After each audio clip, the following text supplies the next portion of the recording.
L'indicateur de développement humain, ou IDH, est un indicateur complémentaire du PIB. En effet, les limites du PIB comme mesure de la richesse ont conduit à élaborer de nouveaux indicateurs. On distingue deux grands types d'indicateurs, les indicateurs monétaires et les indicateurs synthétiques. Premier type d'indicateur, les indicateurs monétaires. Leur construction est basée sur une évaluation monétaire de variables non monétaires. Ces indicateurs donnent alors un chiffre unique facile à utiliser et qui permet d'opérer des comparaisons dans le temps et l'espace. Cependant, le problème est qu'il y a une grande part de subjectivité. Quelle valeur monétaire donner à une variable qualitative? Le PIB vert, créé au sommet de Rio en 1992, est un des indicateurs alternatifs au PIB monétaire le plus connu. Au PIB, il intègre le capital naturel du pays, c'est-à-dire son patrimoine écologique, pour mesurer la durabilité de la croissance.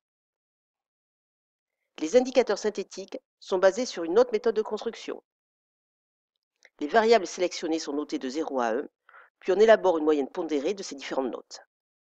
Là aussi, l'intérêt d'avoir un chiffre unique, facile à utiliser. Cependant, il y a toujours la même limite. La subjectivité est importante. Pourquoi sélectionner un critère et non un autre? Quelle pondération retenir?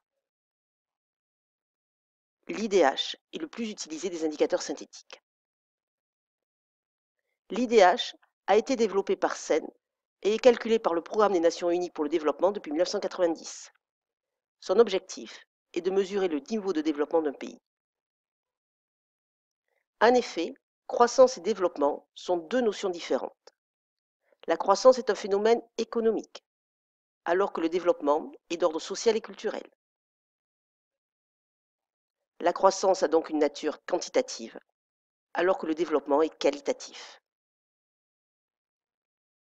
Ainsi, le développement se définit comme l'ensemble des transformations structurelles, qu'elles soient économiques, sociales ou culturelles, qui se traduisent par une amélioration durable du bien-être de la population.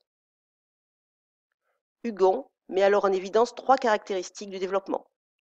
L'amélioration du bien-être de tous, qui nécessite alors une réduction des inégalités. De nouveaux droits et libertés sont accordés à la population. Il y a donc démocratisation de la société. Enfin, la possibilité à laisser à chacun d'opérer ses propres choix. Il y a individualisation de la société.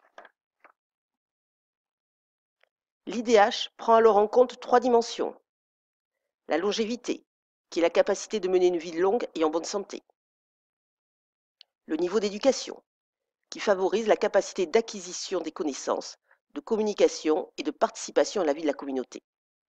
Et enfin, un niveau de vie décent, qui permet de mener une vie saine et de garantir la mobilité géographique ou sociale. Le critère utilisé pour mesurer la longévité est l'espérance de vie à la naissance. Pour le niveau d'éducation, deux variables sont utilisées. Le taux d'alphabétisation des adultes, remplacé en 2010 par la durée moyenne de scolarisation. Le taux de scolarisation, remplacé en 2010 par la durée attendue de scolarisation.